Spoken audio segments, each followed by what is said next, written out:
ಹಾಲುಂಡ ತವರು cinema school bunk ಹೊಡೆದು ಬಂದು ನೋಡ್ತಾ ಇದ್ದೀನಿ. ಆ ಸಿನಿಮಾ ಅಲ್ಲಿ ವಿಷ್ಣು ಸರು ಹೋಗ್ಬಿಡ್ತಾರೆ ಅರ್ಧ ಪಿಕ್ಚರ್ಗೆ.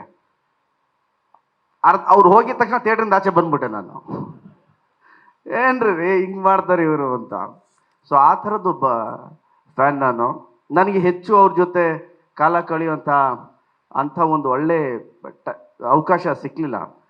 ಬಟ್ ನಾನು ಹೀರೋ ಆದಮೇಲೆ ನಾನು ಅರಮನೆ ಪಿಕ್ಚರ್ ಮಾಡಬೇಕಾದ್ರೆ 1 ವರ್ಷ ಮುಂಗಾರು ಮಳೆ. ಅವಾಗ ನಾನು ಹೇಳಿದೆ, ನಾನು ವಿಷ್ಣು ಸರ್ನ ನೋಡಬೇಕು ಅಂತ. ಇಲ್ಲ ವಿಷ್ಣು ಸರ್ ಆ ಹುಡುಗನ ಕರ್ಕೊಂಬನ್ನಿ, ನಾನು ನೋಡಬೇಕು ಅಂತಿದ್ದಾರೆ, ಬನ್ನಿ ಅಂತ ಕರ್ಕೊಂಡು ಹೋದರು. ಸೊ ಅವ್ರ ಮನೆ ಗೇಟ್ ಓಪನ್ ಆಗಿದ ತಕ್ಷಣ ಒಳಗೋದೆ, ಲಾನ್ ಹತ್ರ. ವಿಷ್ಣು ಸರ್ ಆಚೆ ಬಂದರು. ಅರ್ಧ ಗಂಟೆ ನಾನು ಮಾತಾಡಲಿಲ್ಲ, ಸುಮ್ಮನೆ ನೋಡ್ಕೊಂಡು ಕೂತ್ಕೊಂಡಿದ್ದೆ. ಅಂದರೆ ನನ್ನ ತಲೆಯಲ್ಲಿ ಹಿಂದೆ ಬ್ಯಾಕ್ಗ್ರೌಂಡಲ್ಲಿ ಓಡ್ತಾನೆ ಇತ್ತು ಡ್ಯಾ ಡ್ಯಾ ಡ್ಯಾ ಡ್ಯಾ ಡ್ಯಾ ಡ್ಯಾ ಡ್ಯಾ ಡ್ಯಾ ಅಂತ.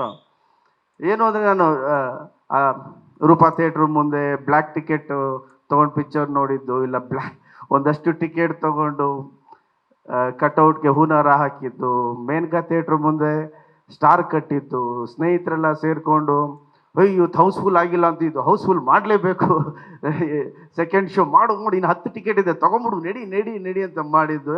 ಎವ್ರಿಥಿಂಗ್ ಎಲ್ಲ ಪಟ ಪಟ ಪಟ ಪಟ ಪಟ ಪಟ ಅಂತ ಹೋಗ್ತಾ ಇತ್ತು ನನ್ನ ತಲೆಯಲ್ಲಿ. ಅಂದರೆ ಹೌಸ್ಫುಲ್ ಅಂದರೆ